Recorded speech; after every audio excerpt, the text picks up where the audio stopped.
नमस्कार, राधे राधे, हर हर महादेव। मैं आपका आचार्य देव। हमारी चर्चा इस समय नक्षत्रों पे चल रही है। नक्षत्र जो ज्योतिष के आधार स्तंभ हैं। नक्षत्र आकाश पे वो पथ है जहाँ पे ग्रह संचरण करते हैं। नक्षत्र ज्योतिष में वो आयाम हैं जो आपको टू द पॉइंट ले जाके खड़ा कर देंगे। ये चीज़ें यहाँ पे हैं, आप ऐसे देख लें। जब तक आप नवग्रह 12 राशियों को ही आधार स्तंभ मानेंगे, आपके फलादेश में सटीकता कम आएगी। तो फलादेश की सटीकता को जानने के लिए या प्रतिपादित करने के लिए नक्षत्र एक खास अवयव के रूप में आपके सामने है। पहले हमारी जो ज्योतिष होती थी नक्षत्र पे आधारित होती थी। आप महाभारत का रण भी देखें तो नक्षत्र के आधार पर डिसाइड किया गया था कि कृतिका में स्टार्ट होगा, सब कुछ काट देगा, जला देगा, खत्म कर देगा। तो नक्षत्र आधार स्तंभ है ज्योतिष का। ज्योतिष वेद का नेत्र है तो नक्षत्र ज्योतिष के नेत्र हैं। तो बात नेत्रों तक की। आज हम सबसे खूबसूरत नहीं कहेंगे, सबसे अट्रैक्टिव जो नक्षत्र है उसकी बात कर रहे हैं। नाम है अनुराधा। अनुराधा अनुराधा का मतलब होता है राधा के पीछे अनुगमन करने वाला। आप देखेंगे तो यह नक्षत्र क्रमांक में 17वां नक्षत्र आता है और यह वृश्चिक राशि में आता है। ठीक है ना, वृश्चिक राशि में आने वाला नक्षत्र है ये। अब वृश्चिक राशि अपने आप में बहुत सी चीज़ों को समेट के चल रही है। वृश्चिक अगर आपकी राशि हो गई, वृश्चिक लगन हो गया, तो अकाल पुरुष के कुंडली में यह 8वें नंबर की राशि है। तो 8वां जो है गुप्त चीज़ों को लेके चलेगा। गुप्त पीड़ाएं होंगी, गुप्त लाभ होगा, गुप्त धन मिलेगा, गुप्त अवरोध आएंगे। तो सारी जो गुप्त चीज़ें हैं ना वो यहाँ से मिलती हैं। ये आपका सिंबल है। हम इस नक्षत्र पे डिटेल में बात करेंगे और शायद नक्षत्र पे ये मेरा सर्वाधिक लंबा वीडियो होगा। इसलिए अगर आप धैर्यशाली हैं तब आप यह वीडियो देखिए, वरना आप यहाँ से जा सकते हैं। यात्रा आपकी मंगल हो, सफल हो, सुखद हो। यह वीडियो उन्हीं के लिए है जिन्हें ज्योतिष बहुत ही ज़्यादा इंटरेस्टेड है, ज्योतिष को करियर बनाना चाहते हैं, आध्यात्म को पूर्णतः समझना चाहते हैं। यह वीडियो उनके लिए है। जो मनोरंजन के लिए हैं, शौकिया हैं, उनके लिए नहीं है। तो इस पे हम चर्चा करेंगे पूरा टू द पॉइंट। एक एक पॉइंट को डिटेल में आपको समझाएंगे। इसकी क्या आकृति क्या है, संज्ञा क्या है, और देवता कौन है, प्रतीक क्या है, स्वभाव क्या है, कर्म व्यवसाय क्या है, और जो इस पे चिन्ह बने हुए हैं उनका मीनिंग क्या है।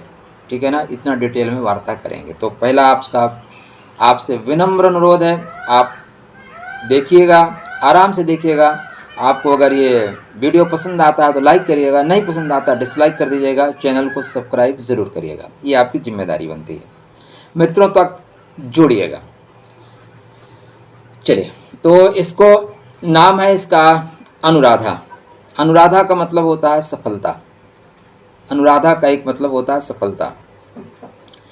अनुराधा, अनु अर्थात लघु, राधा अर्थात पूजा। अनु मतलब लघु, छोटा, राधा मतलब पूजा। तो पूजा उपासना की एक लघु वस्तु जिसको पूजा के उपयोग में लाया जाए उसका नाम है अनुराधा। अनु का अर्थ होता है अनुसरण करने वाला। अनुसरण का मतलब पीछे पीछे चलने वाला। ठीक है ना। तो ये राधा जो विशाखा नक्षत्र है वो उसको राधा का पर्याय माना गया है।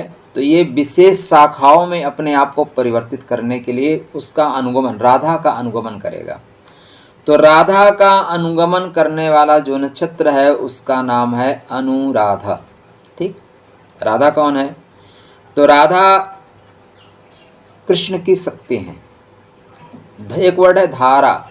धारा को जब आप पलट दीजिए तो राधा हो जाती है। जब संसार की ओर आप भागते हैं तो धारा में जाते हैं, और संसार को अपनी ओर खींचना शुरू कर देते हैं तो धारा उल्टा होकर राधा बन जाता है। तो ये शक्ति का स्वरूप है। भगवान कृष्ण इन्हीं के शक्ति से काम करते हैं। तो यह नक्षत्र, शास्त्रकार कहते हैं कि इस नक्षत्र में आपने जन्म लिया है तो आपके अंदर साधना, आराधना, उपासना की शक्ति प्रबल होगी। ठीक, शास्त्रकार कहते हैं इस नक्षत्र के लिए कुछ खास बातें मैं आपको बताते चलता हूँ कि मैत्र, सुप्रिय वाक, धनी, सुकृता, पूज्यो, यशस्वी, विभु, आप इस नक्षत्र में पैदा हुए हैं तो मित्रतापूर्ण काम करने वाले, सुप्रिय मतलब सुंदर वचन बोलने वाले, धनी हैं, सुखरत हैं, पूज्य हैं, यशस्वी हैं। दूसरे शास्त्रकार कहते हैं कि विदेशवासी धनवान क्षुधालु चंद्रे अनुराधा स्वाटनो नरः स्यात्। अगर इसमें चंद्र हो तो विदेश में वास करना पड़ता है। आप धनवान हैं, क्षुधालु हैं। अब यहाँ पे थोड़ा सा डिफरेंट चीज़ें आ रही हैं। धनवान है लेकिन क्षुधालु हैं, मतलब पेट भरा नहीं है, मतलब धन तो रहेगा लेकिन सुख की कमी रहेगी। दीर्घ में समझिएगा, बृहद में समझिएगा। विदेश में रहने वाला धनी भोग से व्याकुल तथा भ्रमणशील होता है, इसका सीधा सा अर्थ ही आता है।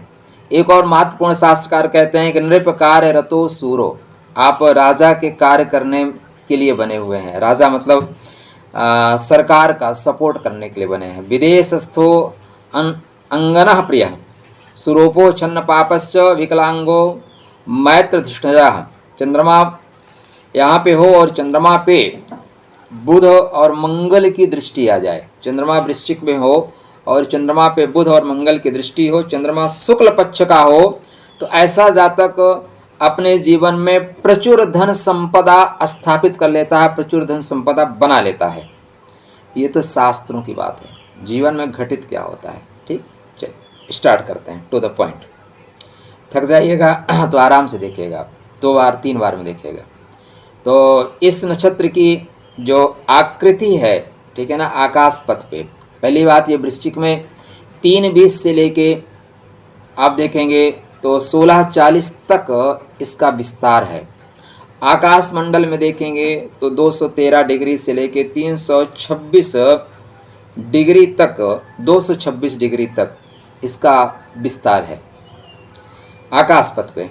अब यह नक्षत्रों की जो आकृति बनती है वो अन्नकूट जैसी बनती है।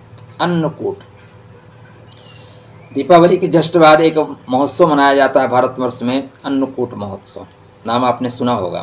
तो अन्नकूट दरअसल ये भगवान कृष्ण के उपलक्ष्य में मनाया जाता है, क्योंकि कृष्ण भगवान ने इंद्र की जो इंद्र का एक आधिपत्य था ना कि मैं ही हूँ, उसको ख़त्म किया था। तो अन्न को परिष्कृत करने वाला, क्या अन्न को परिष्कृत करने वाला साधन है अन्नकूट। मतलब आप अपने जीवन को परिष्कृत करेंगे। परिष्कृत का मतलब क्या होता है, सुंदर बना देना। देखियो सोना है ना, सोने को तपा के परिष्कृत करके आभूषण बनाया जाता है, उसी तरह अन्न को परिष्कृत किया जाता है तब अन्न खाने योग्य बनता है। अतः आप अपने जीवन को परिष्कृत करने के लिए इस धराधाम पे आए हुए हैं। अब परिष्कृत होने के लिए आपको थोड़ी से संघर्ष से गुजरना पड़ेगा। पॉइंट, पहला आप पॉइंट नोट करके रखिएगा, ठीक है ना।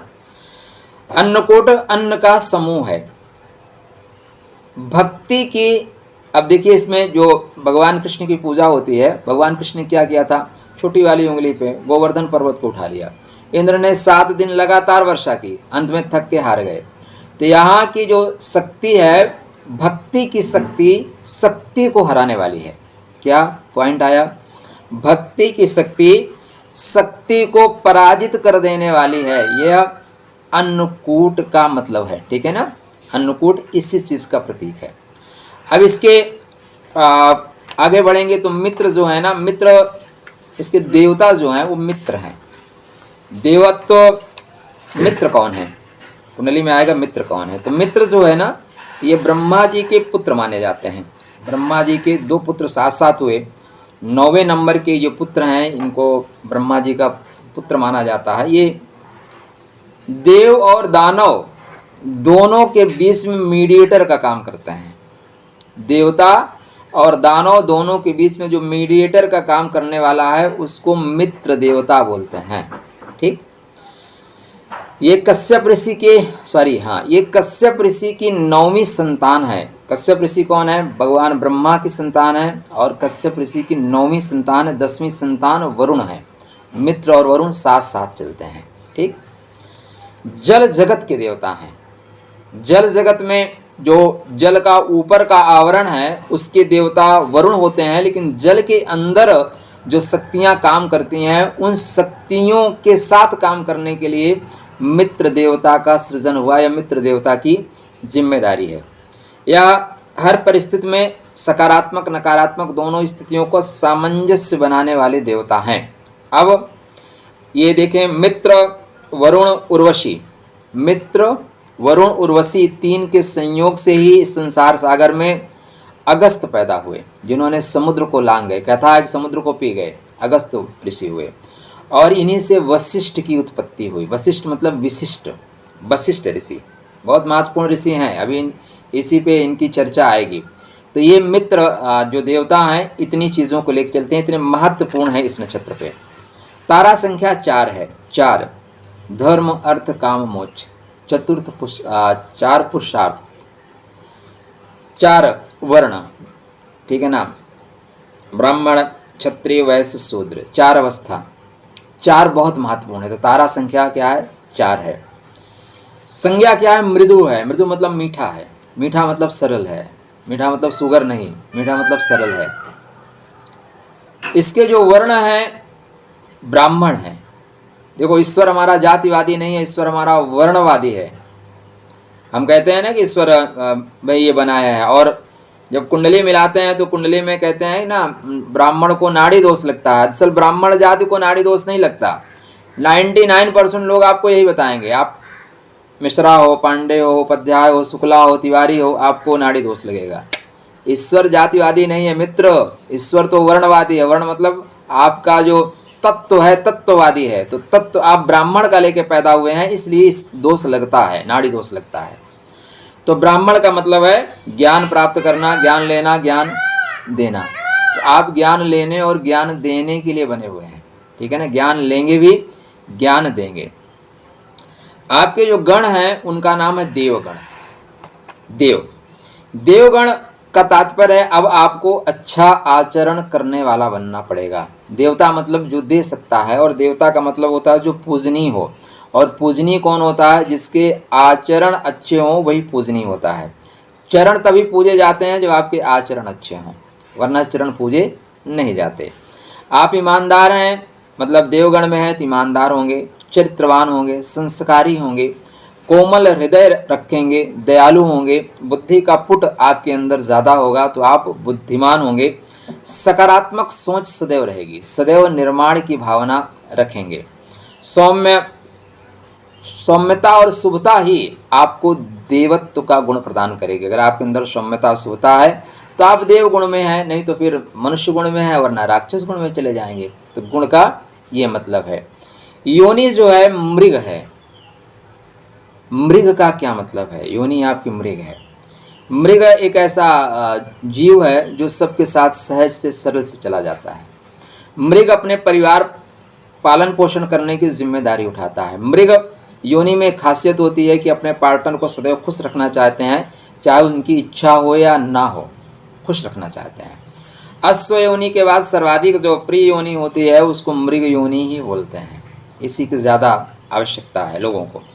तो मृग योनि वफादार योनि है, जीवन साथी को सदैव सुख प्रदान करने वाली है, परिवार पोषण की प्राथमिकता रखती है। मतलब ऐसे लोगों के जीवन में शारीरिक प्रेम कम भी मिले, लेकिन परिवार की जिम्मेदारी के लिए वो लोग अपने परिवार में बंधे रहते हैं।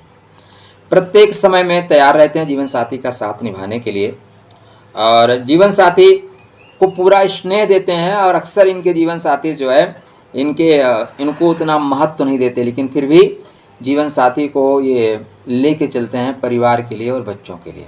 यह मृग योनि का प्रभाव है। अब आपके जीवन में आपका जो जीवन साथी है मृग योनि का ही है तो अच्छा है।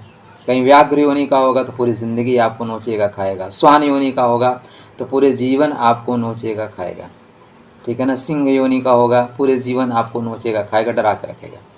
ये जब कुंडली मिलान करते हैं उस समय बहुत महत्वपूर्ण होता है। कुंडली मिलान भी बहुत बृहद विषय है। कुंडली बाँच देना सरल है, लेकिन कुंडली मिलान करना विशेषज्ञ का काम है। और हम लोग सबसे इम्पोर्टेंट वर्क जो होता है वो सबसे नॉर्मल व्यक्ति से करा लेते हैं। पत्रा उठाए, गुण देखे, ठीक है 28 है, कर लो, बहुत अच्छा है, बाद में कोर्ट में मिलते हैं। तो इसके जो योनि है मृग है। नाड़ी जो है मध्य नाड़ी है। मध्य नाड़ी क्या कहती है? हर पॉइंट कुछ न कुछ आपके लिए कहता हुआ चल रहा है। अब आप समझना चाहें तो बृहद रूप से ही समझ सकते हैं। नाड़ी मध्य है। मध्य नाड़ी आपकी प्रकृति को बताती है। नाड़ी प्रकृति को ही बताती है, आपकी प्रकृति क्या है, प्रकृति में आपकी क्या है। तो मध्य नाड़ी पित्त प्रधान है। पित्त प्रधान होने का मतलब सूर्य नारायण की एनर्जी ज़्यादा है, मंगल की एनर्जी ज़्यादा है। अब पित्त प्रधान होने की वजह से आपको अपने खान पान में ध्यान रखना चाहिए, क्योंकि थोड़ा सा भी खान पान बिगड़ा ना तो आपका पित्त बिगड़ जाएगा, पित्त बिगड़ेगा तो स्वास्थ्य बिगड़ जाएगा। तो क्या करना है आपको, मसालेदार चीज़ें बिल्कुल इग्नोर करना है, मसालेदार चीज़ें नहीं खानी है। ये नाड़ी का मतलब है। अगर आप एक ही झटके में लीजिए मध्य नाड़ी है, फिर क्यों बताया जा रहा है आपको भाई, कोई ना कोई इसका रीज़न होगा। स्वामी इसके जो हैं शनि देव हैं। शनि को दंडा अधिकारी, न्यायाधीश, कर्म का दाता, ये सब कहा जाता है। शनि कर्म कारक ग्रह हैं। तो इस नक्षत्र में उत्पन्न होने के बाद कर्म तो करना पड़ेगा। दूसरा एक और पॉइंट यहाँ पे है, जब भी आपका चंद्रमा इस नक्षत्र में जाता है तो बहुत सी योग जो है ना बनते बनते टूट जाते हैं। मैंने बहुत सी कुंडली देखी है, राज योग कुंडली में बने हैं, लेकिन चंद्रमा अगर वृश्चिक में चला गया तो राज योग फलित नहीं हो पाता। ठीक, अब चंद्रमा क्या है और शनि की आपस में नेचर नहीं मैच करता। चंद्रमा जल तत्व है, यह वायु तत्व को लेके चलने वाला है। ठीक है, नक्षत्र वायु तत्व को लेके चलने वाला है। शनि और चंद्रमा की आपस में टकराहट होती है तो शनि की अल्ट्रा वायलेट किरणें निकलती हैं और वो चंद्रमा पे प्रक्षेपित होती हैं। अब चंद्रमा जल है तो जल क्या दूषित होने शुरू हो जाता है। जल में एक उमंग उत्पन्न होती है, एक तरंग उत्पन्न होती है जो आपको मन स्थिति को खराब करती है। अब कैसे काम करता है, तो ऐसा थोड़ी ना है कि शनि डंडा लेके आते हैं चंद्रमा को डंडा करते हैं, भाई उठ भाई जग। ये किरणों का, हमारा जो ब्रह्मांड है ना, यह चुंबकीय तत्वों से बना हुआ है और एक दूसरे की किरणें ही एक दूसरे को प्रभावित करती हैं। तो यहाँ पे शनि की किरणें चंद्रमा पे प्रभाव डालती हैं। अब चंद्रमा पे प्रभाव डालेंगी, चंद्रमा से रेज टकराएगी तो आपके अंदर मन में बिछोह आएगा, मन में एकांत प्रीता आएगी, मन में निराशा आएगी। इस वजह से यहाँ पे योग बनते बनते योग नहीं बन पाते। उसका जो कारण है वो यही है। तो शनि इस तरह की चीज़ों को आपको लेके जाएगा। दिशा दक्षिण है, दक्षिण दिशा का मतलब दक्षता प्राप्त करिए। देखिए आपको दक्षिण दिशा दी गई है। दक्षिण दिशा देने के पीछे हमारे शास्त्रकारों का एक परफेक्ट रीज़न है। दक्षिण दिशा दक्षता की दिशा है, दक्षिण दिशा साधना की दिशा है और अगर आप दक्षता प्राप्त करते हैं तो दक्षिणा लेने के अधिकारी बन जाएंगे। इसलिए यह आपको साधना के लिए कहती है कि आपको अपने आप को साधना होगा, तपाना होगा, तब जाके आप दक्षिणा लेने के योग्य बनेंगे। इसका जो प्रतीक है ना वो दंड है, बहुत इम्पोर्टेंट चीज़ है। अब आप इसको ध्यान से सुनिएगा। देखिए इतना डिटेल में आपको पूरे यूट्यूब जगत में वीडियो नहीं मिलेगा, मैं लिख के आपको देता हूँ। इतना एक जगह आपको किताब में भी नहीं मिलेगा, इसलिए आप इस वीडियो को सुरक्षित कर लें। मैं रहूँ ना रहूँ ये वीडियो रहेगा। ठीक, तो ये जो दंड है, दंड प्रतीक है शासन का, दंड प्रतीक है अनुशासन का, दंड प्रतीक है धर्म का। ठीक, दंड राजा की शक्ति का प्रतीक है, राजा के राज्य का प्रतीक है, छत्र का प्रतीक है। पहले राजा लेके चलते थे ना दंड में, अब आप देखें तो जो हमारा ध्वजा लहराता है वो दंड के सहारे ही लहराता है। हमारे मंदिर के शिखर पे एक ध्वजा लहराता है, उसका सहारा क्या है, दंड है। हमारे संसद भवन पे जो हमारा तिरंगा लहराता है उसका आधार क्या है, दंड है। तो दंड जो है धर्म का, धर्म को लहराने वाला दंड। अगर कोई बुरा कर्म करे तो उसको दंडात्मक कार्रवाई, मतलब उसके अपराध का जो अपराध किया है उसको परिष्कृत करने के लिए दंड देना है। यहाँ पे ये दंड है। तो दंड शक्ति है, संप्रभुता का प्रतीक है। किसका प्रतीक है, संप्रभुता। जब किसी पहले, अब तो बंद हो गया, पहले राजा का राज्याभिषेक होता था तो उनके जो पुरोहित होते थे राजा को धर्म दंड देते थे और उनके ऊपर एक डंडा से या मोर पंख से राजा के ऊपर ऐसे मारते थे 3 बार 7 बार और बोलते थे धर्म दंडो असि। आपके लिए जो है ना यह धर्म दंड है। आप अपने दंड से सभी का, चतुर्वर्ण का आप दंड दे सकते हो। जिसको चाहो फांसी चढ़ा दो, जिसको चाहो खुश रखो, लेकिन आपके लिए यह धर्म दंड है। अभी आपने देखा होगा संसद भवन में जो सिंगोल बना, ठीक है ना, सिंगोल की स्थापना हुई। सिंगोल क्या है? यह धर्मदंड है। दंडो सस्ति प्रजा सर्वदंडा एवाभिरक्षति। सा जब पुरोहित देते थे राजा को तो या कह के देते थे कि दंड, वास्तव में दंड विषय रूपी जंगल में दौड़ते हुए मन को मथ डालने वाले इंद्रियों को कंट्रोल करने के लिए आपको यह दंड अंकुश का काम करता है। एक और कथा दंड के साथ है। मैंने बोला था ना ऋषि वशिष्ठ हैं, तो वशिष्ठ और विश्वामित्र की कहानी आप जानते ही हैं। विश्वामित्र जी जानते हैं वशिष्ठ जी के पास, इनके पास नंदिनी गाय होती है, तो बड़ा आवा भगत करते हैं। और बाद में चलते हुए विश्वामित्र चूँकि राजा होते हैं, और राजा के अंदर एक अवगुण होता है, उसको जो चीज़ पसंद आ जाए ना वो उसकी हो जाती है। तो अब राजा को नंदिनी पसंद आ गई, उसने कहा मुझे दे दो। उन्होंने मना किया, अरे नहीं महाराज, इसी से हमारा परिवार चलता है, आश्रम चलता है, मत ले जाओ। लेकिन राजा का भाई देखो, बाल हट, राज हट, स्त्री हट, ये तीन हट जो है ना बिगाड़ देते हैं। स्त्री हट की वजह से दशरथ जी ने अपने प्राण खो दिए।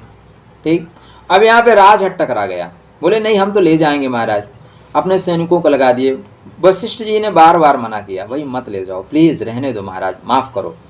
बाद में जिस दंड पे वो माला जपा करते थे ना, जो लोग ऋषि लोग होते हैं पूजा पाठ करने वाले, एक दंड रखते हैं, उसी माला जपते हैं हाथ रख के, तो उससे उन्होंने दंड को आदेश दिया, भो दंडम उत्तिष्ठ, हे दंड उठो, संहाराय, मारो इनको।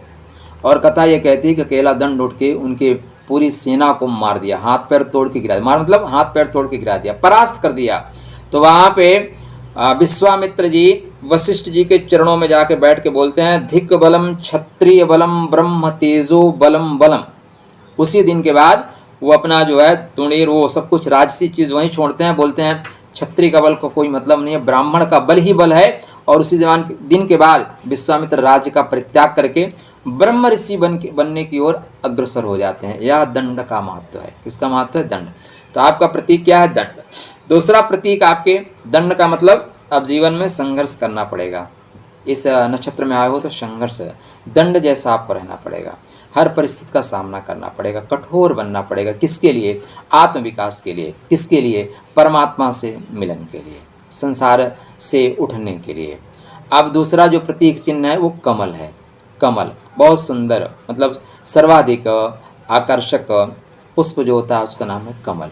लेकिन जो कमल की यात्रा होती है वो अजीब सी होती है, ठीक है ना। कमल को जलज पंकज सारंग राजीव अंबुज मकरंद, मैंने बहुत सुंदर सुंदर नामों से सुशोभित किया गया है। कमल का शास्त्रकार ये कहते हैं कमल भगवान ब्रह्मा जी ने बनाया है, लेकिन दरअसल कमल का जो जीवन का प्रतिनिधित्व आप देखेंगे तो यह पुनर्जन्म और आध्यात्मिक विकास के रूप में है। कमल क्या है? पुनर्जन्म और आध्यात्मिक विकास का प्रतिनिधित्व करने वाला पुष्प है। यह कमल जो है पवित्रता का कारक है, आत्मज्ञान का प्रतीक है। कमल नारायण के नाभि से उत्पन्न हुआ है। कमल उत्पन्न कहाँ हुआ है? नारायण, मतलब भगवान विष्णु के नाभि से उत्पन्न होने वाले पुष्प का नाम है कमल। और इसी कमल से भगवान ब्रह्मा जी की उत्पत्ति हुई। संसार में बहुत तरह के कमल हैं, इसमें एक कमल है ब्रह्म कमल, मतलब ब्रह्म कमल को आप गमले में भी उगा सकते हैं और ये साल में एक बार ही पुष्पित होता है, एक बार ही फूल आते हैं।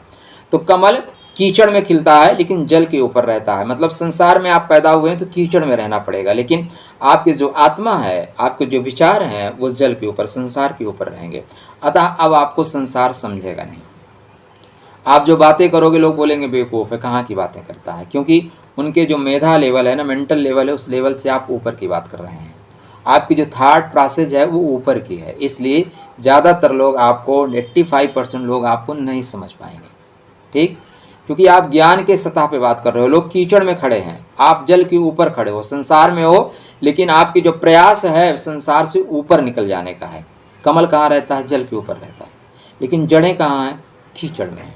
तो आप कीचड़ में हैं लेकिन जल के ऊपर, अर्थात अब आपको जीवन में निर्लिप्त रहकर, क्या निर्लिप्त रहकर मतलब संसार में लिप्त नहीं होना है, वासनाओं में लिप्त नहीं होना है, भावनाओं में लिप्त नहीं होना है। पवित्र जीवन जीने की प्रेरणा देता है यह कमल। अब आपको पवित्रता के साथ जीवन जीना होगा, बुराइयों के बीच रहना होगा, परेशानियों के बीच रहना होगा और अपनी मौलिकता के साथ आगे बढ़ना होगा, पवित्रता को बरकरार रखना होगा। ब्रह्मांड, हमारा पूरा जो ब्रह्मांड है ना, यह भी एक कमल जैसा है और कमल ब्रह्मा जी का आसन है। किसका आसन है? ब्रह्मा का। मतलब अब आपके जीवन में ब्रह्म तत्व प्रकट होने वाला है और कमल सरस्वती जी का आसन है। पहले ब्रह्मा का आसन है, फिर सरस्वती का आसन है, उसके बाद यह कमल लक्ष्मी जी का आसन है। तो पहले सृजनात्मक बनिए, फिर ज्ञानात्मक बनिए और फिर धनवान तो अपने आप बन ही जाएंगे। 3 चरण है, 3 स्टेप में बढ़ना है। आप सोचेंगे डायरेक्ट हम लक्ष्मी पुत्र बन जाएं तो बहुत कम चांस है कि डायरेक्ट आप लक्ष्मी पुत्र बन पाएंगे। आपको फर्स्ट, सेकंड, थर्ड तीनों चरणों में चलना होगा। तो फिर उसके बाद लक्ष्मी जी आपको अपना स्वरूप बना लेंगे, अपना बोलेंगे हम वाहन बना लेंगे, आपके ऊपर ही सवार रह के चलेंगे, आपके घर में रह के चलेंगे। तो यह जो कमल प्रतीक चिन्ह है उस चीज़ को बताता है। देवता इसके मित्र हैं, मैंने बताया कि मित्र का क्या मतलब है, चर्चा हो गई है। दूसरा सरस्वती है, सरस्वती मतलब ज्ञान की देवी। अब आप जितना ज्ञान से जुड़ेंगे ना उतना समाज में सम्मान पाएंगे। देखिए आपको लोग, अपने लोग तो सम्मान देंगे नहीं। कमल को जो कीचड़ में बैठे हैं वो क्या सम्मान देंगे? भाई खुद कीचड़ में हैं। अब आप ऊपर बैठे हो, मेढक नीचे हैं, बिच्छू नीचे हैं और जीव नीचे हैं, उनको पता ही नहीं है कि आप क्या हो। उनके लिए तो वो भी सड़ रहे हैं, आप भी सड़ रहे हो। तो आपका सम्मान अन्यत्र मिलेगा, आप जहाँ पे बैठे हैं वहाँ पे सम्मान नहीं मिलेगा। तो आपको ज्ञान प्राप्त करना चाहिए। सरस्वती इसीलिए इसके देवी हैं। सरस्वती का आप ज्ञान प्राप्त करोगे तो समाज में मान सम्मान प्राप्त करोगे। इसके शक्ति के रक्षण के लिए भैरव जी को यहाँ पे नियुक्त किया गया है। भैरव मतलब आदि शक्ति के शरण में भी जाना होगा, क्योंकि आदि शक्ति ही अंततः संपूर्ण शक्तियों की जननी है। रावण युद्ध में क्या हुआ? बाद में भगवान राम भी 108 कमल दल से शक्ति की आराधना करते हैं। राम की शक्ति पूजा एक बहुत सुंदर सी कविता है, वो आपने पढ़ी होगी। तो वहाँ भी कमल का उपयोग होता है। तो ये शक्ति प्राप्त करेंगे तभी आपको मुक्ति मिलेगी, बिना शक्ति की मुक्ति नहीं मिलेगी, क्योंकि कीचड़ में हैं, फंसे हुए हैं। इसलिए सरस्वती के साथ भैरव दिए गए। भैरव क्या है? शक्ति के रक्षक हैं। रंग इसका जो है लाल है। लाल मतलब प्रतीक है आगे बढ़ने का, सतत आगे विकास करने का। शक्ति जो इस नक्षत्र की है बहुत इंपॉर्टेंट है। शक्ति इसकी जो है साधना शक्ति है। साध ले जाइए, साधना। जो देखो जीवन में जो लोग भी आज आगे बढ़े हैं ना, आप उनको देखोगे इस पद पे बैठा है, उस पद के लिए उसने अपने आप को साधा है। प्रातःकाल 4 बजे उठ के वो भागा है, मेहनत किया है देर रात तक, तब आज उस योग्य बना हुआ है। तो आप अपने आप को साधिए। जो स्वर्ण जलने से मना कर देगा वो आभूषण नहीं बनेगा, वो सिल्ली में बंधा रहेगा। तो आपको जीवन में परेशानियां इसीलिए आती हैं कि तपाया जाता है। दूसरा, परमात्मा आपके अगर कंधे पे बोझ दे रखा है ना, तो इसीलिए दिया है कि उसको पता है कि बंदा कर ले जाएगा। निकम्मों को परमात्मा कभी जिम्मेदारी नहीं देता। अगर आपके जीवन में जिम्मेदारी मिली है तो आप मान के चलिए कि आप होनहार हैं, निकम्मे नहीं हैं। तो साधना शक्ति है आपकी, आराधना शक्ति है। साधना और आराधना शक्ति लेके आप चलने वाले हैं। अनुराधा, अनुराधा दरअसल शास्त्रकार कहते हैं सफलता का नक्षत्र है, लेकिन अनुराधा वाले बहुत संघर्ष करते हैं। अब अनुराधा सफलता का नक्षत्र, इसके पीछे कारण क्या है? देखिए 2 तरह की दृष्टियां हैं, एक आपका सामाजिक दृष्टि, एक आपकी आध्यात्मिक दृष्टि। तो आध्यात्मिक दृष्टि में अनुराधा नक्षत्र सफलता का मूल नक्षत्र है, इसके बिना सफलता मिल ही नहीं सकती। लेकिन सांसारिक दृष्टि में ये चीज़ कमज़ोर रह जाती है। जो जैसा दिखता है वैसा होता नहीं, और जो ऐसा होता है वैसा दिखता नहीं। तो इसके जो गण हैं वो तामसिक हैं। तम मतलब अंधकार।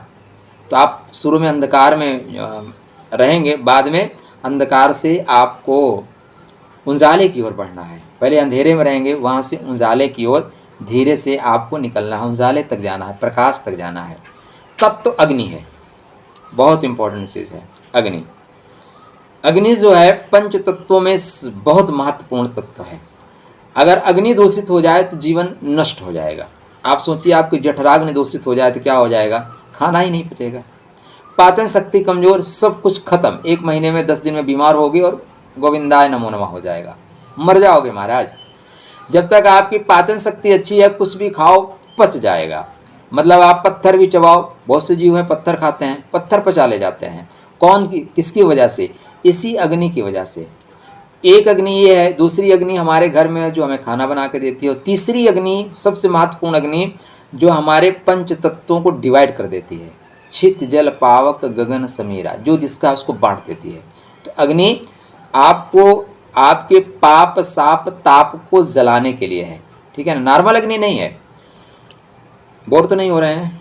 क्योंकि आप वीडियो, मैं सोच रहा हूँ अनुराधा पे आपको अन्यत्र न जाना पड़े, इसलिए यह वीडियो आपको बनाया जा रहा है, ठीक है मित्र। तो बोर मत होइएगा, थक जाइएगा तो विश्राम कर लीजिएगा, चाय पीजिएगा, फिर देखिएगा, लेकिन देखिएगा ज़रूर। अभी इसके हम स्वभाव पे आएंगे, व्यवसाय पे आएंगे, कार्य पे आएंगे, लेकिन पहले इसकी चीज़ों को तो ख़त्म कर लें। तो इसके अच्छा, ये जो इसके जो ऋषि हैं, ठीक है ना, ऋषि अंगिरा ऋषि हैं।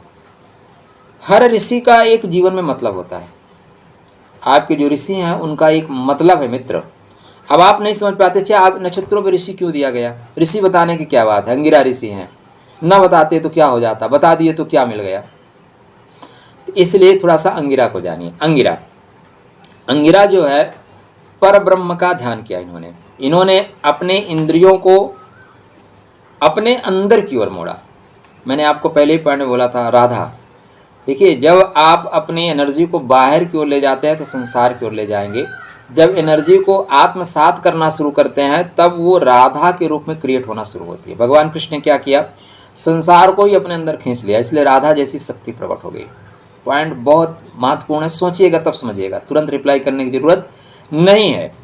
तो अपने इंद्रियों को अंगिरा ऋषि ने अपने अंदर मोड़ लिया। उसको मोड़ लेने से क्या है? महान तेज प्राप्त किया, सामान्य तेज नहीं, महान तेज प्राप्त किया। अनंत शक्ति संपन्न हो गए, दैवी गुणों को अतुल संपदा मिली। हम जब पढ़ते हैं पुष्य नक्षत्र ना, तो ब्रह्म वर्चस्व शक्ति आती है। ब्रह्म वर्चस्व शक्ति का मतलब ब्रह्म को जान लेने की शक्ति। और यह नक्षत्र के जो ऋषि हैं वो दैवी गुणों से संपन्न है, अतुल धन संपदा से संपन्न है। अनवरत तपस्या के कारण पार ब्रह्म से एक रूप हो गए हैं। जानने की बात ही नहीं है। जो पुष्य में आप जानने की बात करते हैं ना, वो अनुराधा तक आते आते शनि का दूसरा नक्षत्र है, और शनि का अंतिम नक्षत्र मुक्ति की बात करता है। तो दूसरे नक्षत्र तक जो आपने बीज लगाए थे, कहाँ पे? पुष्य नक्षत्र में, वो इस नक्षत्र में आके पार ब्रह्म से एक रूप हो रहे हैं, पार ब्रह्म जैसे हो रहे हैं, ठीक है ना। जो ब्रह्मांड में है वही इस पिंड में है, इसका साक्षात्कार आप कर रहे हैं। हाँ, इनकी जो पत्नी है वो स्मृति है, और जो गुरु है ना बृहस्पति, वो इन्हीं के संतान माने जाते हैं। क्या मतलब? इनके जो ज्ञान है वो बृहस्पति जैसा है, जो इनकी उत्पत्ति है, इनके द्वारा उत्पत्ति है, वो बृहस्पति जैसी है। इस नक्षत्र पे यह अगर खराब हुए तो ज्वार, अगर इस नक्षत्र पे खराब प्रभाव पड़ा तो ज्वार होगा, आपको अनिद्रा होगी, क्रोध होगा, सिर दर्द होगा, और आप स्त्री हैं तो आपको पिट्यूटरी ग्लैंड एक होता है हमारे शरीर में, उसकी प्रॉब्लम होती है। ये पिट्यूटरी ग्लैंड को दरअसल पीयूसी ग्रंथ बोलते हैं। कौन सी ग्रंथ बोलते हैं? पीयूसी ग्रंथ। ये 9 तरह के हार्मोन को रिलीज करता है। कितने हार्मोन को? 9 तरह के। तो जब यह ग्रंथ आपका खराब होगा तब आपको सभी तरह की परेशानी आएगी, निद्रा आएगी, मूर्छा आएगी, चिड़चिड़ापन आएगा, सेक्सुअल प्रॉब्लम आएगी, मेंस्ट्रुएशन आपका खराब हो जाएगा, और आप लोगों को यूट्रस से रिलेटेड प्रॉब्लम तो आती ही आती है। बहुत कम लोग हैं जिनको जीवन में यूट्रस से रिलेटेड प्रॉब्लम ना आए, डेफिनेटली इस नक्षत्र पे आती है। तो जो पीयूसी ग्रंथ है इसको हम थोड़ा ठीक करते चलते हैं। बताने का मतलब क्या है? इसको ठीक भी करना है। अब आप डॉक्टर के पास जाओगे तो डॉक्टर क्या बोलेगा? ऑपरेशन करो, हाँ ठीक है ना। तो ये जो पीयूसी ग्रंथ है आपको देखोगे ना, तो ये दोनों जो आपके मस्तक है ना, भाव के बीच में जहाँ पे हम ये तिलक लगाते हैं ना, इसी के बीच में इसका स्थान होता है। यही इसका पॉइंट है। अब पीयूसी ग्रंथ 9 तरह के हार्मोन्स को आपके जीवन में संचालित करती है। कितने तरह के? 9 तरह के। अब इसको आप ठीक करना चाहते हैं, ठीक है ना। अच्छा, 9 तरह के हार्मोन में कुछ खास बता दूं क्या?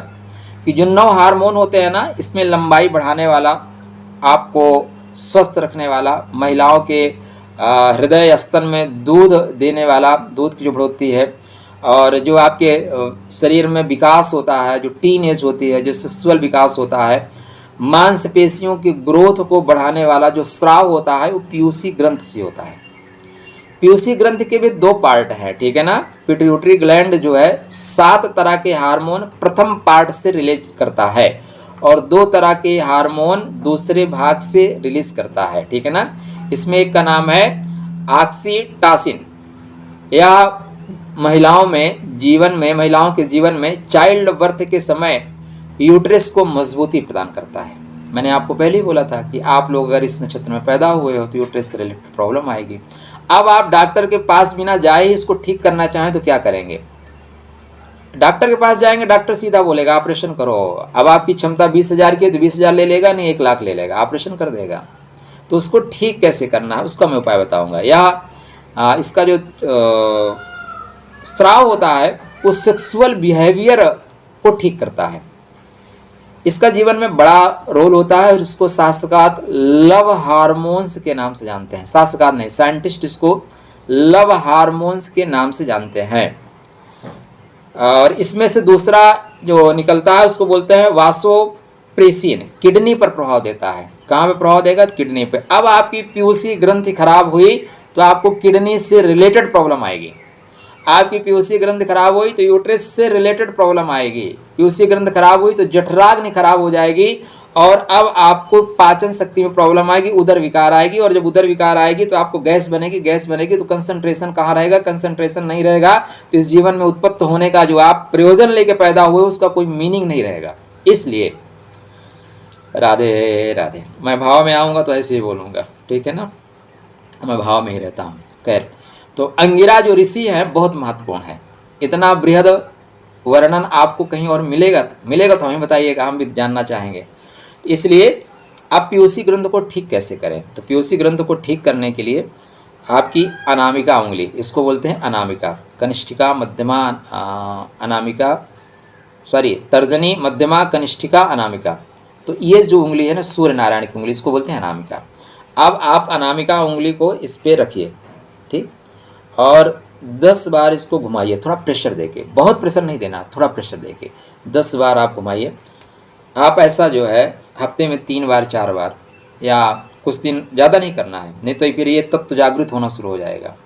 ये भी नुकसान है, आपको क्रोध ज़्यादा आना शुरू हो जाएगा। तो इसको उंगली का प्रेशर बनाए, चक्रानुसार स्लोली गति से 10 बार घुमाएं हफ्ते में 3 से 4 दिन।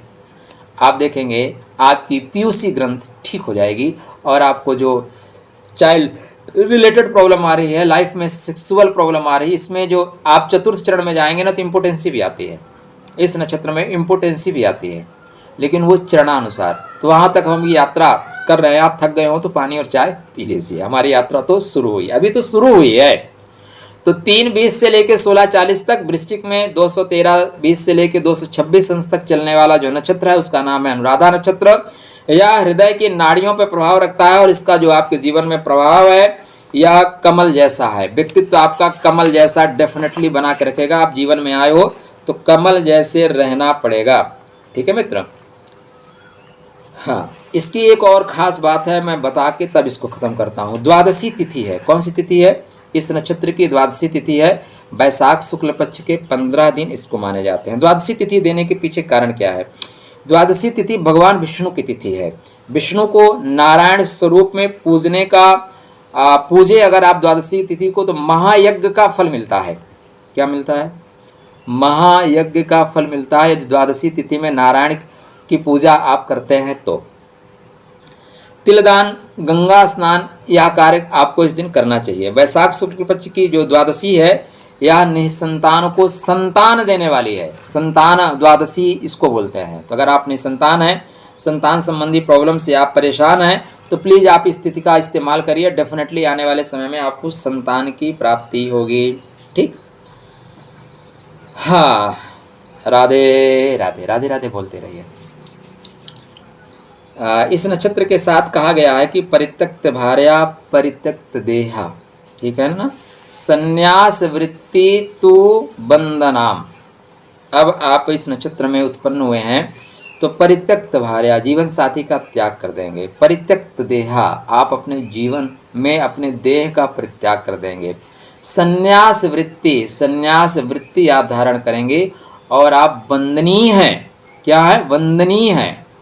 इतनी खास खास चीज़ें चल रही हैं। स्वभाव, चलिए आपके स्वभाव की बात कर लेता हूँ। तो शास्त्रकार कहते हैं कि आपका स्वभाव अच्छा है। स्वभाव आप ऐसा ही समझिए कि आप विष पी के संसार को सुख देने वाले हैं। आप पुरुष हैं तो शिव जैसे हैं, और महिला भी हैं तो मीरा जैसे हैं। विष पिएंगे लेकिन किसी को कुछ नहीं बोलेंगे। लोग आपके ऊपर आक्षेप लगाएंगे लेकिन आप नहीं बोलेंगे। शास्त्रकार कहते हैं मैत्र सुप्रियाक धनी सुकृता पूज्य यशस्वी विभु। अनुराधा नक्षत्र में जन्मे जातकों का मुख सुंदर होता है, नेत्र आभावान होता है, व्यक्तित्व आकर्षक होता है। ऐसे जातक ईश्वर पे अगाध आस्था रखते हैं। इनके अंदर आध्यात्मिक पक्ष सदैव प्रबल होता है। छोटे उम्र से ही पूजा पाठ करना, आध्यात्म में रहना इनको रुचिकर लगता है, मन को भाता है। कितनी भी घोर विपत्तियां आपके जीवन में हो, लेकिन आपका जो व्यक्तित्व है वो निराशावादी आपको नहीं बनने देता। आपके जीवन में बाधाएं यत्र तत्र सर्वत्र आएंगी। चित्त भी अशांत रहता है। अशांत रहने के पीछे जो शनि की चंद्रमा पे रेज है वही मेन कारण है।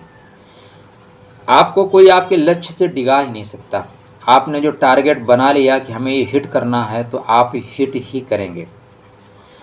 स्वामी शनि होने से निश्चित रूप से आपको कठिन श्रम करना पड़ेगा। शनि आपको कठिन श्रम करने के लिए प्रेरित करता है। अब आपकी राशि के जो स्वामी हैं वो मंगल देव हैं, और मंगल आपको एनर्जी देते हैं, मंगल आपको शक्ति देते हैं कि किसी भी परिस्थिति में हार तो मानना ही नहीं है।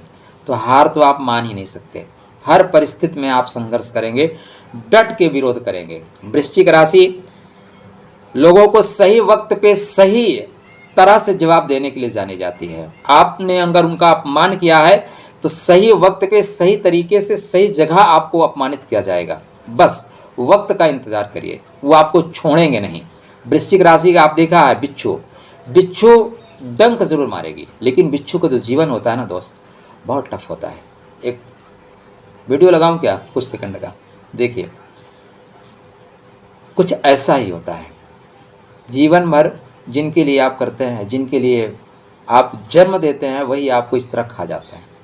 आप कोई ऐसा सगा नहीं जिसने आपको ठगा नहीं। और यह अनुराधा वालों के साथ लाइन 100% ट्रुथ बैठती है। लेकिन फिर भी इस धराधाम पे आप आए हैं तो आपको अपने कर्तव्यों को निर्वहन करना पड़ेगा। ऐसा नहीं है कि आप छोड़ के भाग सकते हैं, छोड़ के भाग ही नहीं सकते, क्योंकि कर्म पथ पे आप आए हैं तो जो आपको विगत जन्म की एनर्जी है उसको फिनिश तो करना ही पड़ेगा। पारिवारिक जीवन में भी दुर्भाग्य पीछा नहीं छोड़ता। जिसके प्रति जितना प्रेम और सहजता से आप उसका अनुकरण करेंगे, बाद में वो उतनी ही तरीके से जूता मारता है और बोलता है कि तुमने मेरे लिए क्या किया है। संसार बड़ा विचित्र सा है। जिसके लिए आप करो ना, वही आपके लिए बोलेगा तुमने मेरे लिए किया ही क्या है। इसी का नाम संसार है। एक बड़ी अच्छी सी कहावत है कि जीवन साथी और नेता हमें कहाँ सुनते हैं, जिनको हम चुनते हैं बाद में वही हमें धुनते हैं। बस ऐसे ही चलती रही, ऐसे ही चलेगा। तो पिता के साथ माता से भी पर्याप्त स्नेह नहीं मिल पाता। माता पिता से जो स्नेह है कमी मिलती है। अगर सूर्य आपके बहुत अच्छे हुए तो पिता से स्नेह मिलेगा, शनि स्वग्रही हुए तो माता से स्नेह मिलेगा, लेकिन उतना मिलता नहीं। माता भी पिता भी अपने दूसरी संतान को आपकी अपेक्षा ज़्यादा तरजीह देना शुरू करते हैं। और आप सोचते हैं कि यार ऐसा हमारा बैड लक क्या है कि हम तो इन्हीं की संतान हैं, फिर भी प्रेम और स्नेह कम क्यों मिल रहा है। ऐसा जो जातक होता है उसकी इच्छा होती है कि अपने संतानों को उन सब कष्टों से बचाया जाए जो कष्ट उन्होंने जीवन में भुगता। और ऐसा आप करने के लिए किसी भी कीमत पे अपने बच्चों का लालन पालन करने के लिए, हर परिस्थिति से संघर्ष करने के लिए आप तैयार रहते हैं। और इसके लिए आवश्यकता पड़ी अपने आप को तो अपने आप को आगे कर देते हैं। एक दो चित्र हमने देखे। एक बार एक जलाशय में मृग जा रहा है और उसका छोटा बच्चा सामने आ रहा है, तो मगरमच्छ आ जाता है। वीडियो आपने भी देखा होगा। और मृग अपने आप को रोक लेता है क्योंकि उसका बच्चा क्रॉस कर जाए, और बच्चा क्रॉस कर जाता है लेकिन मृग मारा जाता है। ठीक, तो बंदर योनि और मृग योनि में स्वभाव होता है कि अपने परिवार के लिए अपना प्राण का परित्याग कर देते हैं। हाँ, अब आपके जीवन में संतान आपकी सुयोग्य आप संतान को बना देते हैं, लेकिन संतानें भी आपको निराश करती हैं। क्या है? संतान भी आपको निराश करती हैं। पिता के जो मार्गदर्शन के फलस्वरूप जीवन में तरक्की तो प्राप्त है और आप अपने पिता के जो स्थिति होती है उससे आगे भी निकल जाते हैं। सामान्यतः आपका स्वास्थ्य ठीक ठाक रहता है, फिर भी अस्थमा, श्वास संबंधी परेशानी, दंत पीड़ा, कफ, जुखाम, कब्ज आदि की शिकायत रहती है। यह विकार ना पैदा हो इसके लिए मैंने आपको गुण बताया। क्या बताया? कि गुण आप तामसिक हैं तो आपको तमस की चीज़ों का उपयोग नहीं करना चाहिए। मसालेदार चीज़ों से अपने आप को दूर रखिए, क्योंकि मसालेदार चीज़ें आपके पाचन शक्ति को कमज़ोर कर देंगे, जठराग्नि को कमज़ोर कर देंगे। ठीक है ना। आप अगर स्त्री हैं, आपने इस नक्षत्र में जन्म लिया है, तो जन्मी जातिकाओं का जो चेहरा होता है उसमें एक निर्दोष भावना स्पष्ट परिलक्षित होती है। आप निर्दोष हैं, आप किसी तरह के प्रॉब्लम में नहीं, आपने प्रॉब्लम नहीं क्रिएट किया है। लोग बेवजह आपके ऊपर कीचड़ फेंकेंगे। देखो, अनुराधा में हो तो कीचड़ आपके ऊपर लगा रहेगा। अनुराधा में पैदा हुए हो तो जीवन में आपके ऊपर कीचड़ ना उछाले जाए, संभव ही नहीं है मित्र। कीचड़ में ही तो हो, तो कीचड़ फेंकना तो बहुत सरल है। अब जो भी संसार में महान व्यक्ति हुए हैं, आप देखो कीचड़ ही फेंके जाएंगे। इस समय अनुराधा वाले आपके एक बहुत महत्वपूर्ण व्यक्ति हैं जो विश्व में पूजे जाते हैं। पूजे मतलब मान सम्मान होता है। अब देखो, हरदम यहाँ पे तो भगवान राम का, भगवान कृष्ण का विरोध हुआ। किसी व्यक्ति के जाने के बाद ही उसका मान सम्मान होता है। अब पूरा विश्व उसका सम्मान कर रहा है, लेकिन भारत में जो लोग बेल पे चल रहे हैं, जो जिनका पूरा परिवार बेल पे चल रहा है, वो उसको चोर बोलते हैं और लोग ताली बजाते हैं। अभी सारे चोर इकट्ठे भी हो रहे हैं। ठीक है ना। भारत की जगह इंडिया बना रहे हैं, तो ऐसे चलता रहता है। तो आपके साथ ये लगा रहेगा। ठीक। ऐसे में अगर आप जातिका हैं तो निश्चित रूप से आप विनम्र हैं और आप आकर्षक हैं। बड़ों के प्रति आदर आपके मन में है। शुद्ध हृदय अपने व्यवहार को प्रसन्न करने वाली हैं। जीवन में लोग आपके भौंकते रहेंगे। यहाँ भी भौंकने की आवाज़ आ रही है ना। मोर भी बोल रहा है, लेकिन कुत्ते भी भौंक रहे हैं। तो वैसे भौंक, इग्नोर आए नमा। लाइफ में अगर खुश रहना है तो एक मेरा मंत्र आप याद रखिए, लिख लीजिए, ओम इग्नोराय नमः। इग्नोर करिए, क्योंकि सब लोग आप जैसा व्यवहार नहीं कर सकते मित्र, इसलिए इग्नोर करना बढ़िए शुरू करिए। निस्वार्थ भावना होती है, निस्वार्थ भावना से सबकी सेवा करते हैं। सेवा के बल में प्रतिदान नहीं चाहती हैं, फलता सबके आप प्रिय पात्र बनते हैं अपनों को छोड़ के। पॉइंट क्या है? सबके प्रिय पात्र आप बनेंगे अपनों को छोड़ के। आपके इन्हीं कारणों के कारण आप सामाजिक क्षेत्र में सफल होते हैं और राजनीतिक क्षेत्र में भी आप सफल होते हैं, क्योंकि आप अपने लिए प्रतिदान चाहते ही नहीं। आप सिर्फ देना जानते हैं, अपने लिए नहीं चाहते। नृत्य, संगीत, ललित कलाओं में विशेष रुचि होती है। ये अगर आप नृत्य, संगीत, ललित कलाओं का आप अध्ययन करें और इसमें आप आगे बढ़ें तो आपको सफलता मिलेगी। कला परंपरागत होने के कारण आप सफलता प्राप्त करते हैं। सद्गुण युक्त होने के कारण वैवाहिक जीवन आपका सुखी होगा, लेकिन सुखी होता नहीं। ज़्यादातर ऐसे में होता है कि एक जीवन साथी जो आपको मिलता है ना, वो दूसरी योनि वाला मिलता है। हाँ, आपकी योनि वाला मिल गया तो आपको वैवाहिक जीवन सुखद होगा। हर परिस्थिति में सामंजस्य बना ले जाओगे। अभी नक्षत्रों में जब हम चरणों पर बात करेंगे तब जाके एकदम क्लियर हो जाएगा। तो सास ससुर के प्रति भी आपके मन में आदर होता है। आप आदर्श माँ होती हैं, अपने बच्चों को सब सुख देती हैं, लेकिन बच्चों से पूरा स्नेह नहीं मिल पाता है। मैं आप लोगों के लिए एक पॉइंट अक्सर कहता हूँ कि कोई ऐसा सगा नहीं जिसने आपको ठगा नहीं, और जीवन में आपकी चाहे संतान ही हो, ठीक है ना, अपने लिए कुछ द्रव्य दक्षिणा धन बचा के रखिएगा, क्योंकि लास्ट में आपकी संतान, आपके परिवार के सभी लोग आपको छोड़ देंगे। परित्यक्त भार्या तो लोग ही आपको परित्यक्त कर देंगे। अक्सर 90% कुंडली में ऐसा देखा जाता है। आपके साथ ना हो, ये हमारी आपको शुभकामना। ठीक। और ख़ास बातें, ये आपके व्यवहार हो गया तो दृढ़ निश्चयी हैं, आत्मविश्वासी हैं, विद्यावसनी हैं, गुप्त विद्याओं में रुचि है आपकी, घूमने फिरने के आप शौकीन हैं, कानून के आप जानकार हैं, अच्छे भोजन व ललित कलाओं में रुचि है, अच्छे मित्रों से युक्त हैं, व्यवहार कुशल हैं। शास्त्रकार कहते हैं कभी कभी आप अतिभोजी हैं, उदारवादी हैं और 100% आदर्शवादी हैं। ना खाऊंगा ना खाने दूंगा कि सिद्धांत को आप लोग प्रतिपादित करते हुए चलते हैं। क्या कर्मा करें, क्या व्यवसाय करें, तो शनि महाराज के 4 चरण चलेंगे। कितने चलेंगे? 4 चरण चलेंगे, 4 नवांशा चलेंगे। ठीक है ना। तो अनुराधा में पहला 4 अक्षर आएंगे, ना, नी, नू, ने। आपका नाम ना, नी, नू, ने में है तो आप अनुराधा में उत्पन्न हुए हैं। सिंह, कन्या, तुला, वृश्चिक, यह 4 नवांश आपको मिलेंगे। 4 तरह के फल आपको जीवन में मिलेंगे। तो नवांश के बाद पहले कर लें कि पहले आपके कर्म व्यवसाय की बात करें।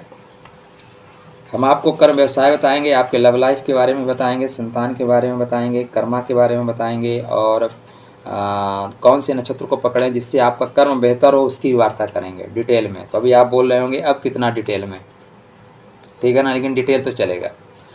तो अनुराधा नक्षत्र में अगर आपने जन्म लिया है तो अनुराधा नक्षत्र के कर्म व्यवसाय की बात करें तो चूंकि आपके ऊपर शनि का प्रभाव है, आपके ऊपर मंगल का प्रभाव है, आपके ऊपर चंद्रमा का प्रभाव है, 3 ग्रहों का प्रभाव है। तो अनुराधा नक्षत्र के आप किसी चरणों में जन्म लिए हैं, मोटा मोटा मैं आपको बता देता हूँ, उसके बाद आपको महीन बताऊंगा।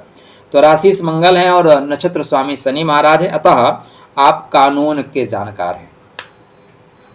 आप कानून विशेषज्ञ बन सकते हैं, आप वकील बन सकते हैं, आप कोर्ट में कोई भी काम कर सकते हैं, आप न्यायाधीश बन सकते हैं क्योंकि शनि का प्रभाव होगा तो शनि न्याय करने के लिए जाने जाते हैं। आप आसपास जो आपकी सोसाइटी है सोसाइटी के हेड बन सकते हैं। आपको लोग निर्विरोध निर्वाचित कर लेंगे। कुछ लोग नेता होते हैं निर्विरोध चुन लिए जाते हैं, वो यही लोग होते हैं। इनको लोग आगे बढ़ाते हैं, यार आदमी बहुत अच्छा है, इसको आगे बढ़ाओ, इसको बना दो, ये चोरी नहीं करेगा, इसलिए आप चुन लिए जाते हैं। जल तत्व भी है, इसलिए जल संबंधित काम आप कर सकते हैं। जल विभाग हो गया, पानी की टंकी हो गया, सरकार का जो भी जल से रिलेटेड वर्क है उसमें काम कर सकते हैं। मंगल और चंद्रमा का प्रभाव हुआ तो जल में जाके नौकरी कर सकते हैं, मतलब नौसेना में आप जा सकते हैं, नेवी में जा सकते हैं आप। शनि यहाँ पे प्रभाव है तो शनि का प्रभाव होने से औषधि वेदता बन सकते हैं, आप योगा में जा सकते हैं। बुध का अच्छा प्रभाव हुआ, बुध अष्टम में बैठ गए और शनि अष्टम में बैठ गए, गुरु अष्टम में बैठ गए, तो आप जो है अष्टम मतलब मिथुन राशि में, तो जाके आप इस तरह के कार्य योगा से संबंधित कार्य करते हुए दिखाई देंगे। आप शनि क्योंकि कारक है तो लकड़ी का काम हो गया, लोहे का काम हो गया, चमड़े का काम हो गया, तो चर्म व्यवसायी हो सकते हैं। देखिए मित्र, दुनिया में कोई काम न तो छोटा होता है न बड़ा होता है। जूते का काम करके आप बाटा बन सकते हो, लोहे का काम करके टाटा बन सकते हो, बस आपकी दृष्टि है कि कहाँ से आपको निकलना है, तो इसलिए कोई भी काम आप कर सकते हैं। तो जूते का व्यवसाय, शनि तेल का कारक है तथा तेल का व्यवसाय आप कर सकते हैं। शनि छोटे कर्मों का कारक है तो छोटा कर्म कर सकते हैं, ड्राइवर आप हो सकते हैं, चौकीदार आप हो सकते हैं। क्योंकि ये गुप्त चीज़ों को लेकर चलता है, अतः गुप्त संबंधित सरकार से जितने रिलेटेड संस्थान है वहाँ पे आप काम कर सकते हैं। या जीवन में जो गुप्त परेशानियाँ आती हैं उस गुप्त परेशानियों से आप निकलने के लिए, गुप्त रोगों से संबंधित कार्यों को करने के लिए आपका जन्म हुआ है, गुप्त तरीके से काम आप करेंगे ही करेंगे। जीवन में इस धराधाम से भी निकलना है तो भी आपको गुप्त शक्तियां चाहिए, और इस जीवन में रहना भी है तो भी गुप्त शक्तियों को लेके आपको चलना पड़ेगा, क्योंकि आपके राशि का जो अंक है वो गुप्त को लेके ही चल रहा है। और आपको जीवन में अक्सर आगे बढ़ना है तो अपनी योजनाओं को गुप्त रखो, क्योंकि संसार कभी भी नहीं चाहेगा आप अकेले निकल जाओ। अगर ये जो हमारे देखियो, अगर आध्यात्मिक दृष्टिकोण से आप देखिए तो जिसके पास जितना ज़्यादा धन संपदा है ना, दरअसल उसके जीवन में उतनी ज़्यादा बेड़ियाँ लगी हैं। घर की बेड़ियाँ, आभूषण की बेड़ियाँ और समाज में मान सम्मान की बेड़ियाँ क्या है? ये परमात्मा के पास ना पहुँचने की बेड़ियाँ ही हैं। लेकिन अगर आप कोई जग जाए और कोई बोले कि आपको बेड़ी लगी हुई है तो आप बोलेगी तो पागल हो गया, हमारी धन संपदा से जल रहा है। तो संसार में आपको सफलता प्राप्त करने के लिए ज़्यादातर गुप्त रूप से ही काम करना पड़ेगा, इसलिए आप जो है इन चीज़ों को समझिए। तो आप चौकीदार हो सकते हैं, आप सिपाही हो सकते हैं, सैनिक हो सकते हैं, अच्छे ग्रहों का प्रभाव हुआ तो आप सर्जन हो सकते हैं, और आप टाइपिस्ट हो सकते हैं, मुद्रा से संबंधित काम कर सकते हैं। शुक्र का प्रभाव पड़ेगा, तुला नवांश में जाएंगे तो आप वाद्य यंत्र का काम कर सकते हैं। मंगल का वृश्चिक का प्रभाव पड़ेगा तो विस्फोटक सामग्री का काम कर सकते हैं। शनि का प्रभाव है तो कोयला का काम करना, जमीन का काम करना, जमीन से नीचे जितने भी चीज़ें निकलती हैं उनसे काम करना आपको लाभकारी होगा। आप ठेकेदार हो सकते हैं, प्लम्बर हो सकते हैं, इंजीनियर हो सकते हैं, फिटर वेल्डर हो सकते हैं, और कोयला, कैरोसिन, पेट्रोल, कच्ची धातु, होम्योपैथ, अपराध विशेषज्ञ, अभिनेता, गुप्त विद्या, दंत विशेषज्ञ, खाद्य निर्माण। आप हो जाओगे कन्फ्यूज। क्या हो जाओगे? कन्फ्यूज हो जाओगे, यार इतने में से कहाँ जाऊँ भाई, ये ब्रह्मांड में कुछ बचा भी क्या, कुछ बचा भी क्या?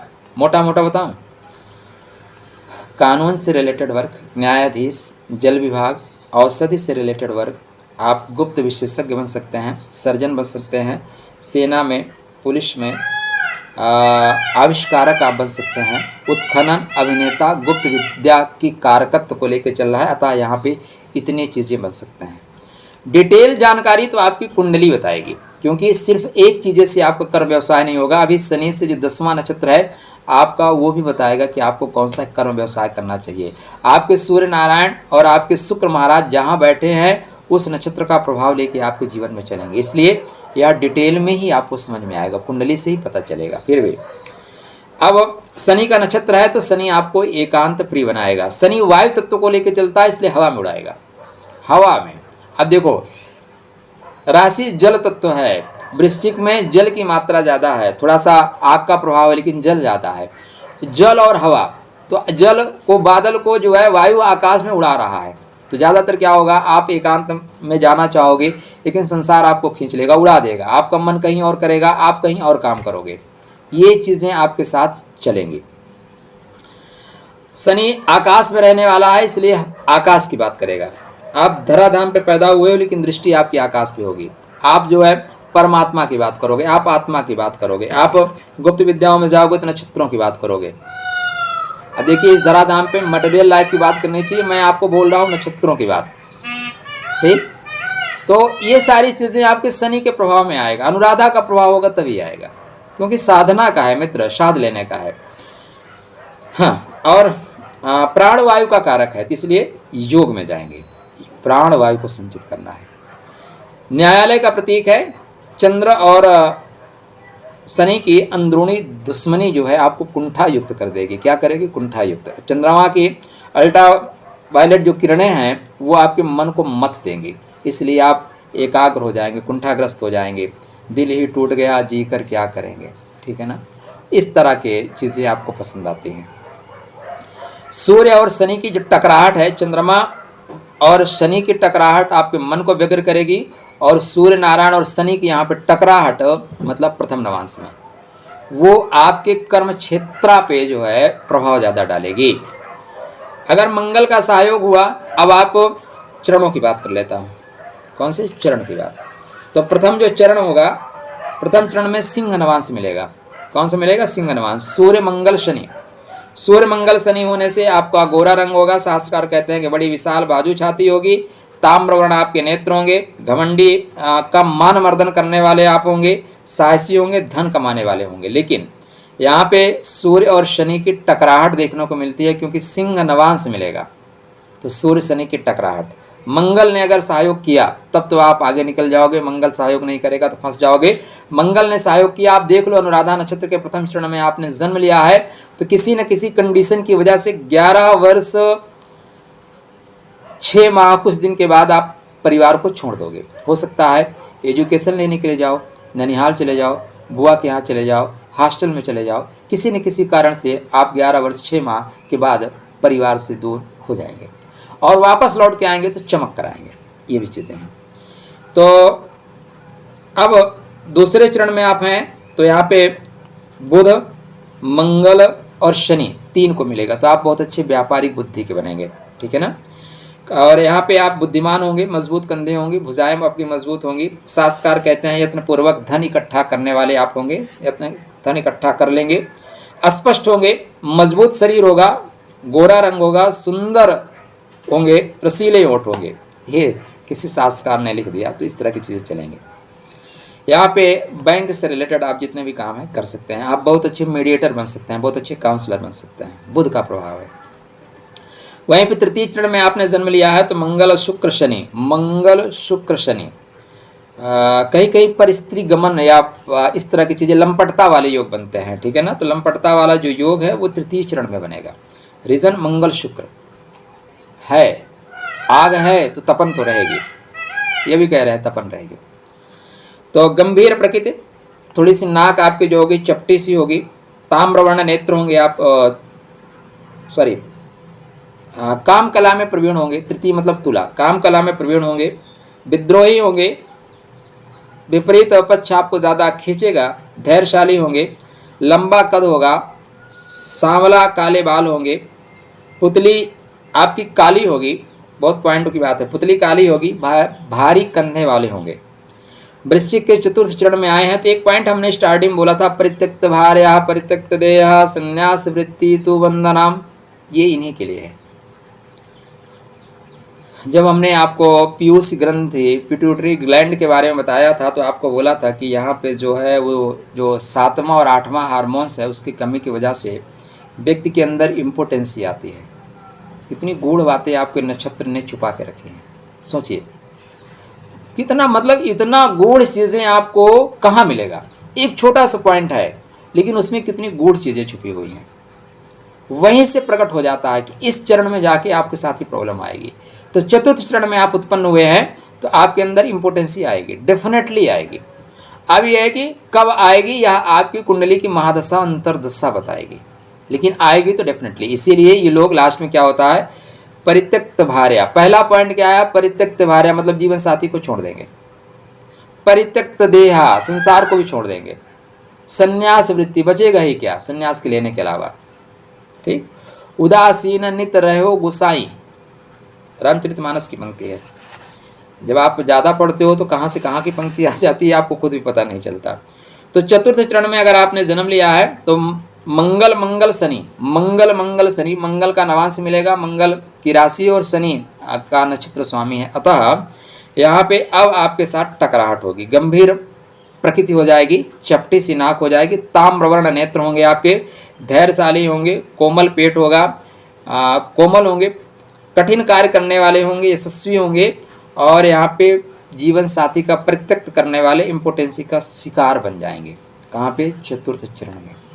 लेकिन यहाँ पे सेना में, प्रशासन में इत्यादि में काम करने वाले हैं। अब कहीं भी आप काम करने वाले हो, तत्व तो तत्व है, तत्वों को लेके चलना है तो तत्व तो तत्व है ना, वो तत्वों को बताएंगे भाई ये काम आप करो। शास्त्रकार कहते हैं कि आप अनुराधा नक्षत्र में आपने जन्म लिया है और आपकी कुंडली में गुरु अच्छे हैं, सूर्य नारायण अच्छे हैं आपके, शनि महाराज स्वग्रही हैं, बहुत उच्च की जरूरत नहीं है, पाप क्षेत्र में नहीं है। तो 29 वर्ष 11 month 6 days 36 days 3 hours 7 second के बाद आपका भाग्योदय हो जाएगा। आप लगा के देखिएगा, ठीक है ना। इतनी डिटेल, इतनी सूक्ष्म गणना तो दैवज्ञ ही कर सकता है, मतलब सेकंडों की गणना। 29 वर्ष 11 माह 6 दिन 3 घंटा 7 सेकंड के बाद, 7 सेकंड के बाद से 31 वर्ष 7 माह की अवस्था में आप सत्ता के करीब जाते हैं और धीरे धीरे सत्तासीन हो जाते हैं यदि यह ग्रह सपोर्ट किए तो। भट्टियों में जलकर कुंदन बनने के लिए आए हैं। अंगारे आप चुनते हैं क्योंकि जहर पीकर भगीरथ जैसा पराक्रम करना है और इस धराधाम पे ज्ञान की गंगा को अपने जीवन में उतार कर लाकर खड़ा कर देना है। इसलिए इस जीवन में सहजता से, सरलता से आपको कुछ भी नहीं मिलेगा, भगीरथ जैसा प्रयास करना पड़ेगा। यदि आप शीतलता चाहते हैं, गंगा का ज्ञान चाहते हैं, शिव के कृपा पात्र बनना चाहते हैं, तब भाई शिव जी ने गंगा जी कब धारण किया, बहुत भाग दौड़ करवाए। आप चाहते हैं कि आप खुद मुक्त हो जाएं, पितरों को मुक्त हो जाएं, तो भगीरथ जैसा प्रयास करना पड़ेगा। तो पॉइंट याद रखिएगा, अनुराधा नक्षत्र में पैदा हुए हैं तो साधने के लिए, सत जाने के लिए, मुक्ति के बीज वपन करके आपने जो बीज लगाए थे कहाँ पे, पुष्य नक्षत्र में, वो धीरे से अंकुरित हो चुके हैं। अब इसको पुष्पित पल्लवित करिए और आगे चल के इसको उत्तर भाद्रपद नक्षत्र में काट के मुक्त हो जाइए। ठीक, वहाँ तक की यात्रा है। और आगे बढ़ें, 10वें नक्षत्र तक चलें क्या, या बात को यहीं पे ख़त्म करें। 2 पॉइंट हैं, अगर हम आगे बढ़ेंगे तो और आगे बढ़ जाएंगे, वीडियो और लंबा होने लगेगा, शायद घंटों का हो गया। हाँ, घंटों का वीडियो हो गया। चलिए 1 पॉइंट और पकड़ा देता हूँ, ज़्यादा नहीं पकड़ाऊँगा, महत्वपूर्ण पॉइंट। तो आप अनुराधा में पैदा हुए हैं, अनुराधा मतलब 17वां नक्षत्र। तो अब आप रेवती नक्षत्र के जो व्यवहार है, रेवती नक्षत्र के जो कर्मा है, उस कर्मा के अनुसार आप कर्म करिए, आपको सफलता मिल जाएगी। पॉइंट क्या है, आप अनुराधा में पैदा हुए हैं तो रेवती नक्षत्र के अनुसार कर्मा करना शुरू करिए, आपको सफलता मिल जाएगी। उत्तर भाद्रपद का आप नक्षत्र का मंत्र जाप करिए, या उत्तर भाद्रपद की चीज़ों को आप ग्रहण करिए, उत्तर भाद्रपद के पौधे लगाइए, नीम का पौधा लगाइए, आपका भाग्योदय में सहायक होगा। आप अनुराधा में पैदा हुए हैं तो नाग केसर या मौलश्री का पौधा आप लगाएंगे, जीवन में निरंतर आप विकास को प्राप्त करेंगे, विकास को प्राप्त करेंगे। ठीक, उत्तराषाढ़ा नक्षत्र का आप उपयोग करेंगे, मतलब जीवन में कटहल लगाएंगे तो आपकी संतान फलेगी फूलेगी। क्या होगी? संतान फलेगी फूलेगी। तो साधने के लिए आए हो, सद जाओ मित्र, स्वतः आगे बढ़ना है, बहुत लोगों को लेके आगे बढ़ना है। भगवान विष्णु की आराधना करते रहिए, भगवान कृष्ण की आराधना करते रहिए, श्रेष्ठ फल आपको मिलेगा।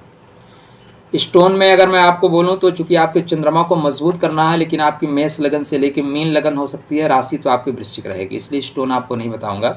एक महत्वपूर्ण उपाय आपको जरूर बताऊंगा, जब भी आपको मौका मिले जलाशय के किनारे बैठ के योगा प्राणायाम ध्यान किया करिए।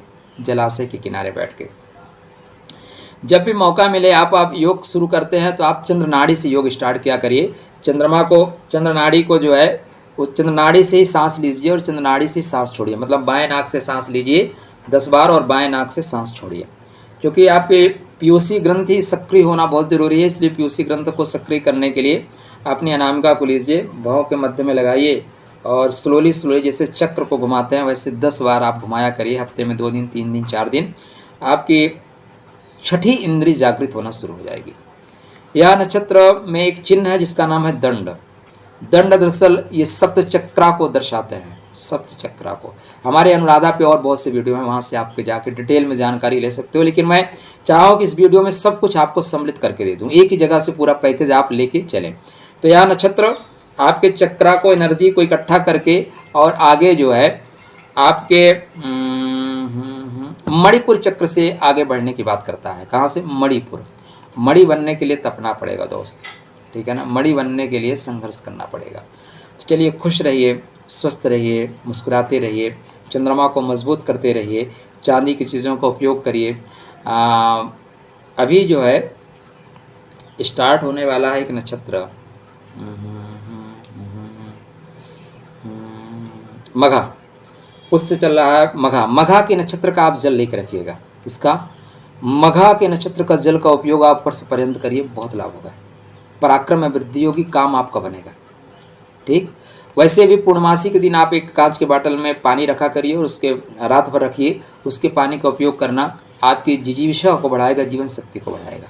चंद्रमा का जितनी आराधना उपासना करेंगे बेहतर रहेगा। पूर्णिमा के दिन व्रत रहना और चंद्रमा को बाद में दूध और जल दोनों मिश्रित करके अर्घ देना श्रेष्ठ लाभ देगा।